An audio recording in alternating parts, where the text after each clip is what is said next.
I think it's appropriate to start out this video in front of a statue of Saint Joseph, who's the patron saint of a good death. I'll be telling a story about Don Bosco in which he had a mystical dream sent from above in order to help an oratory boy prepare for eternity. The vision revealed accurately who was next to die. The Miracles and Prophecies of Saint John Bosco, a project of America Needs Fatima. I'm your host, Matthew Miller. While speaking to a group of clerics about death, Don Bosco pointed out how this tremendous step into eternity had frightened even the greatest of saints. He said, "When I attend to a critically ill person, I don't tell him that he must prepare himself for death. Perhaps he will not die and will instead be cured, and such an approach will not ease his fear of death. I point out to him that we are in the hands of God, the kindest Father there is, who continually watches over us and knows what is best for us. I urge him to abandon himself into God's hands as a child abandons himself into the hands of his father. This way, the sick person finds relief from the fear of death, takes supreme pleasure in thinking that his fate is in God's hands, and waits for God to do as he wills in his infinite goodness." On March 21st, Don Bosco went in the evening to say goodnight to the boys and said, "I must tell you a dream." Imagine the hour of recreation in the oratory, filled with animated and joyous sounds. I seemed to be leaning against the window and observing you in the courtyard, merrily amusing yourselves by playing, running, and jumping. Then I heard a great uproar at the porter's lodge and looked to see a tall, older man entering the courtyard. He had a broad forehead, sunken eyes, and a long white beard, and appeared to be wrapped in a funeral shroud.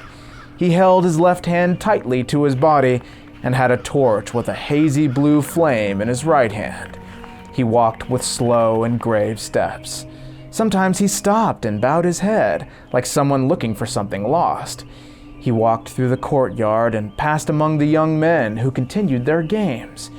He entered the carpenter's workshop and stopped before a young man who was playing. Stretching his extended arm, he brought the torch close to the young man's face. "'Tis indeed he said, and he nodded his head abruptly 2 or 3 times. He stopped the boy and presented him with a note drawn from the folds of his cloak. The young man took the note, opened it, and read it. He turned pale and asked, "When? Soon?" That old man replied in a voice that seemed like it came from the grave, "Come now, the hour for you has struck." Can I at least finish the game?" the young man asked. "You may be caught by surprise while playing." He meant that death would come suddenly. The young man, trembling, wanted to speak but couldn't. Then the stranger dropped a flap of his robe and pointed with his left hand to the porch.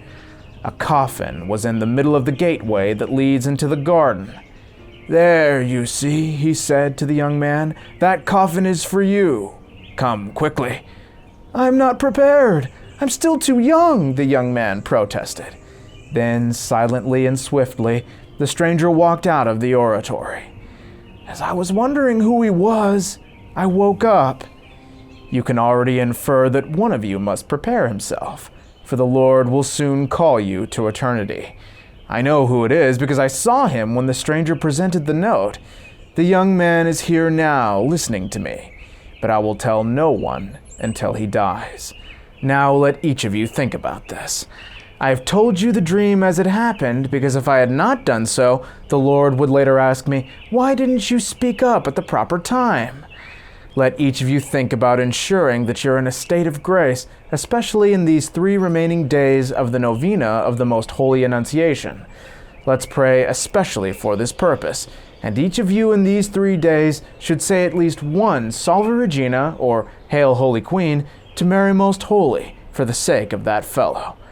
Thus, as he exits this life, he will receive several hundred prayers, which will help him significantly.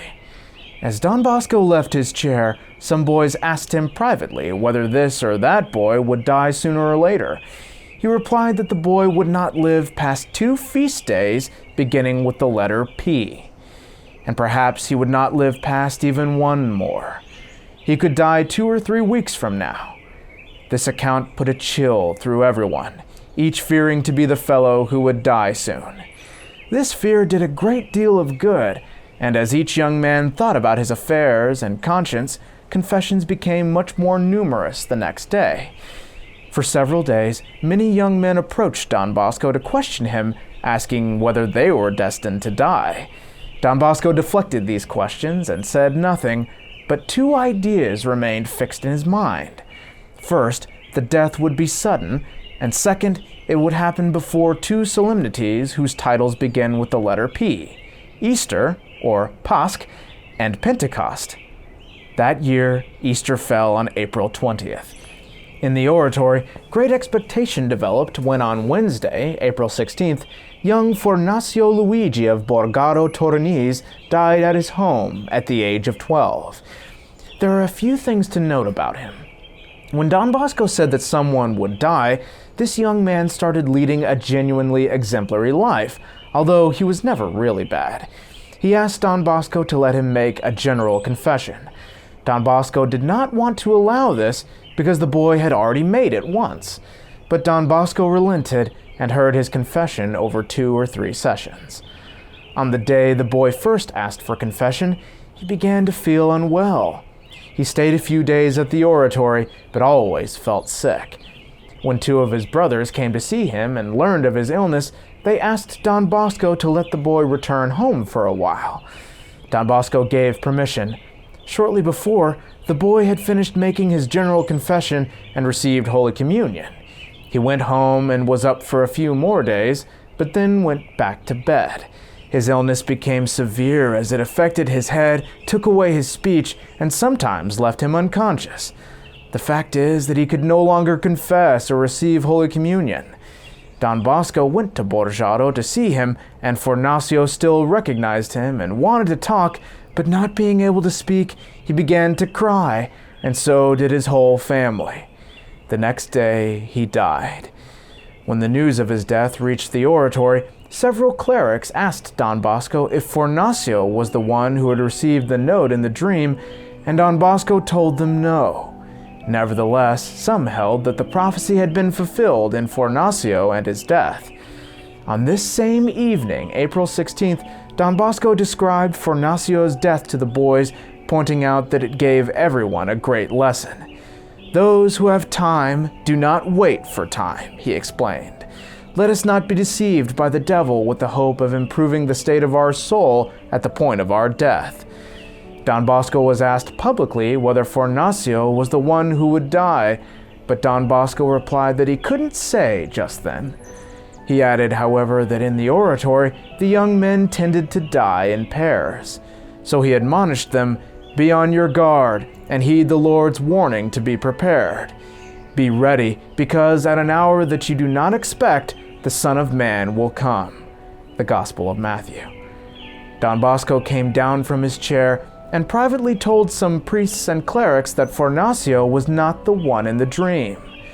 On April 17th, at recreation time after lunch, Don Bosco was in the courtyard surrounded by a number of young men who curiously questioned him, "Tell us the name of the one who will die?" Don Bosco smilingly shook his head to indicate that he would not say. But the young men insisted, "If you don't want to tell us, at least tell Don Rua or tell us the initial of his name." But Don Bosco kept shaking his head until he finally said, "Do you really want to know? All right. The one who received the note from that mysterious man bears a name that begins with the same initials as Mary's." Before very long, the whole household knew Don Bosco's answer. Everyone wanted to guess, but it wasn't easy because more than 30 pupils had last names beginning with the letter M. Thank you all for watching, and please come back Friday for the conclusion of this incredible story. In the meantime, you might check out this other video that I put on the screen in which Saint John Bosco's oratory is almost destroyed in the middle of the night. God bless you, and Our Lady keep you. You want a bone for sitting still so long? Come on. Good boy. Come to think of it, my last name begins with the letter M.